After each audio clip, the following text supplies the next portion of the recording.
आप सभी का एक बार फिर से स्वागत है हमारे यूट्यूब चैनल CITS या इलेक्ट्रिशियन प्रैक्टिकल पर। अभी हमने थोड़ा सा जो हमारे पुराने कॉन्ट्रैक्टर हैं MK1 टाइप उनके ऊपर बात कर रहे हैं। तो देखिए वजह यह है क्योंकि जहाँ भी आपका स्किल होना है वो स्किल आपका होगा कहाँ पर, या तो कोई ITI कॉलेज हो, या फिर कोई डिप्लोमा कॉलेज हो, या फिर कोई BTech कॉलेज हो, या फिर कोई NSTI हो, या फिर कोई जो NIT है, या NIT तक ही आपके जो स्किल टेस्ट होते हैं। तो वहाँ पर आपको ना पुराने वाले कॉन्ट्रैक्टर ही देखने को मिलेंगे, नए वाला कॉन्ट्रैक्टर देखने को नहीं मिलेगा। इसी वजह से हमारा मेन फोकस जो है ये पुराने MK1 टाइप जो कॉन्ट्रैक्टर है उनके ऊपर बन रहा है।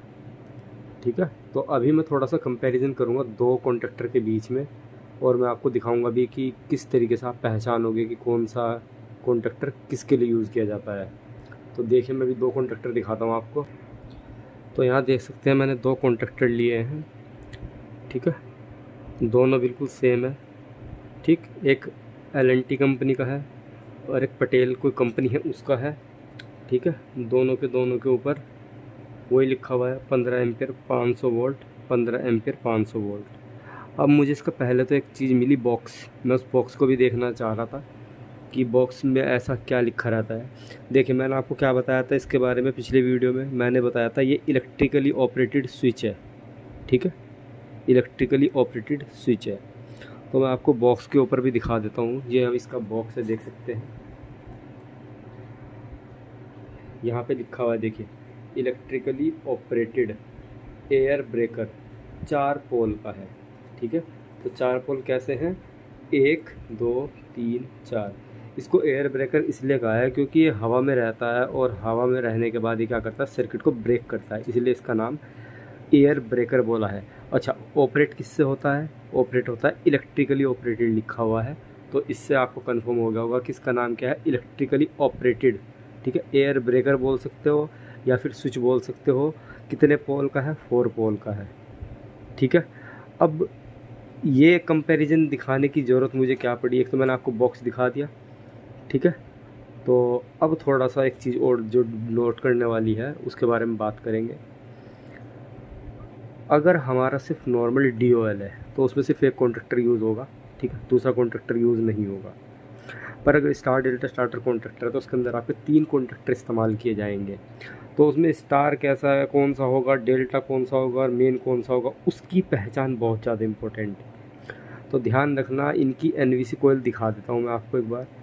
इसकी NVC कोयल अगर आप देखोगे, ठीक है, तो नॉर्मली है, यहाँ पे आप एक सप्लाई आपका कनेक्ट करोगे, एक फेज़ यहाँ पे कनेक्ट करोगे और ये ऑपरेट हो जाएगा। ठीक है, ये नॉर्मली है। ऐसा ही आपका डेल्टा वाला होगा, ऐसे ही आपका मेन वाला होगा। पर स्टार वाला जो कॉन्ट्रैक्टर होता है उसकी NVC अलग होती है। यहाँ पे देखिए, यहाँ पे मैं आपको दिखा देता हूँ। एक टर्मिनल ये दिया है, दूसरा टर्मिनल ये दिया है। ठीक है, ये वाला जिसमें आप फेज़ वायर लगाओगे, साथ में इसमें से निकली रहती है टेपिंग। देख सकते हैं आप, ये टेपिंग कहाँ से निकली है, ये मेरी NVC कोयल है। NVC कोयल में से क्या निकाल रखी है, टेपिंग निकाल रखी है। ये टेपिंग क्यों निकाली जाती है, ये कि ये टेपिंग हमारी जो हमारी टाइम डिले रिले होती है। देखो टाइमर के भी नाम बहुत सारे होते हैं। ठीक है, एक नाम होता है नॉर्मली टाइमर, दूसरा होता है टाइम डिले रिले। ठीक है, तीसरा होता है थर्मल रिले। ठीक है, चौथा होता है थर्मल टाइमर। देखिए बहुत सारे नाम है, बहुत सारे नामों से मार्केट में जो है ये हमारे जो टाइमर होते हैं ये अवेलेबल होते हैं, और आजकल नए आ रहे हैं इलेक्ट्रॉनिक्स टाइमर। ठीक है, इलेक्ट्रॉनिक्स टाइमर भी मैं आपको दिखा दूंगा।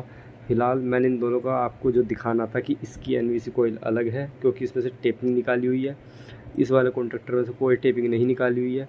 ठीक है, तो ये हमारा मेन कॉन्ट्रैक्टर भी हो सकता है, ये हमारा डेल्टा कॉन्ट्रैक्टर भी हो सकता है। पर स्टार कॉन्ट्रैक्टर वही होगा जिसमें से टेपिंग निकली रहेगी, जिस तरीके से इसमें ये 2 टेपिंग निकली हुई है। ठीक है, ये एक्चुअल में होता क्या है, हमारा जो टाइमर होता है, मैं टाइमर भी दिखाऊंगा अभी आपको। देखिए ये हमारा टाइमर होता है। ठीक है, इसी के नाम क्या क्या होते हैं, टाइम डिले रिले। ठीक है, थर्मल टाइमर, ठीक, इसको बोला जाता है। ठीक है, तो इसमें क्या होता है, यहाँ पर 2 हमारे टर्मिनल दिखाई दे रहे हैं इस टाइमर को ऑन करने के लिए। इस टाइमर को सप्लाई देने के लिए यहाँ पे 2 टर्मिनल निकाले जाते हैं, ठीक है। इसमें क्या होता है, बायोमेट्रिक स्ट्रिप लगी रहती है। अगले वीडियो में मैं आपको टाइमर के बारे में ही बताऊंगा कि टाइमर किस तरीके से वर्क करता है, किस तरीके से नहीं करता। तो इस टाइमर को भी ऑपरेट कराने के लिए हमें क्या चाहिए होता है, सप्लाई की आवश्यकता होती है। तो वो हम सप्लाई बाहर से ना ले करके हम क्या करते हैं, उस सप्लाई को जो हमारा स्टार कॉन्ट्रैक्टर है इसके अंदर जो एनवीसी कोयल है उसी से इसकी इनपुट के लिए 2 वायर निकाल लेते हैं। जो टेपिंग दिखाई मैंने आपको वो इसीलिए निकाली जाती है, ठीक है। यहाँ पर आपका मिनिमम टाइम है, यहाँ आपका मैक्सिमम टाइम है। यहाँ पे सीधा सीधा लिखा हुआ है, देख सकते हैं, मैं दिखा भी देता हूँ आपको। यहाँ पे लिखा हुआ है, यहाँ पे लिखा है देखिए 500 वोल्ट 2 एम्पियर, यानी कि 2 एम्पियर की करंट जानी चाहिए और 500 वोल्ट तक का ये ऑपरेट हो सकता है। यहाँ मिनिमम, यहाँ मैक्सिमम, इससे आप टाइम को सेट कर सकते हो। यहाँ पे ये लिखा रहता है, ये वाली पत्ती जो दिखाई दे रही है आपको, ये वाली और ये वाली, ये कॉमन कहलाती है। यहाँ पे आपको सिंबल दिखाई भी दे रहा होगा, ये बीच में ये वाला सिंबल देखिए आप। स्टार्टिंग में ये और ये क्या है, एनसी है, दिखाई दे रहा होगा, सिंबल बना हुआ है ये, ठीक है। ये देख सकते हैं कि लाइन बना रखी है। ये है हमारा एनसी टर्मिनल और ये हमारा एनो टर्मिनल, सेकंड वाला, ये वाला, ठीक है। तो टाइमर क्या काम करता है, कुछ टाइम के लिए सप्लाई आपको यहाँ से यहाँ प्रोवाइड कराता है। कुछ जब टाइम पूरा हो जाता है टाइमर का, फिर इस वाले कॉन्टैक्ट को टाइमर के, ये टाइमर क्या करता है, ब्रेक कर देता है, फिर यहाँ से सप्लाई को जोड़ देता है, ठीक है। तो ये हमारा क्या होता है, टाइमर होता है। इसमें मैं एक चीज़ और दिखाना चाहूँगा आपको, जो इसमें एड ऑन ब्लॉक इस्तेमाल होते हैं, वो एड ऑन ब्लॉक और जो नए वाले एड ऑन ब्लॉक आ रहे हैं बिल्कुल डिफरेंट होते हैं, अलग होते हैं। देखिए ये हमारा टाइमर है, तो सॉरी टाइमर कह रहा हूँ, ये मेरा एड ऑन ब्लॉक है, ठीक है। वर्क कैसे करता है, यहाँ पे इसके साथ में एक प्लंजर लगा रहता है, जो इस वाले प्लंजर के साथ में, जो कॉन्ट्रैक्टर का मेन प्लंजर है, इसके साथ में फंसा दिया जाता है। जिससे क्या होता है, जब हमारा कॉन्ट्रैक्टर ऑपरेट होता है तो देखिए ये टाइमर, ये जो हमारा एड ऑन ब्लॉक है ये भी वर्क करता है, ठीक है। देखिए इसको मैं अलग से एक वीडियो बना करके दिखाऊंगा आपको, ये हमारा एड ऑन ब्लॉक जो होता है किस तरीके से वर्क करता है। जैसे प्लंजर ऊपर जाएगा, वो भी देखो, ये जो वाइट वाला पार्ट दिखाई दे रहा है ये हमारा एड ऑन ब्लॉक का प्लंजर है, जो इसके अंदर अरेंजमेंट लगा हुआ है। ये वाला टर्मिनल और ये वाला टर्मिनल, ये दोनों स्टार्टिंग में कैसे होते हैं, एनओ, यानी कि बाहर बाहर वाले एनओ, ये वाला और ये वाला, ठीक है। और ये वाला और ये वाला क्या, ये वाला सॉरी कैसा होता है, एनसी, ठीक है।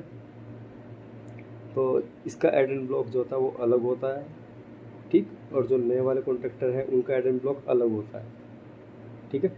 ये सिर्फ एक स्विच होता है जो एनओ एनसी होता है, इसमें और कुछ नहीं होता। ये वाला टर्मिनल और ये वाला टर्मिनल एनओ होता है स्टार्टिंग में बिना कुछ किए, और ये वाला एनसी होता है।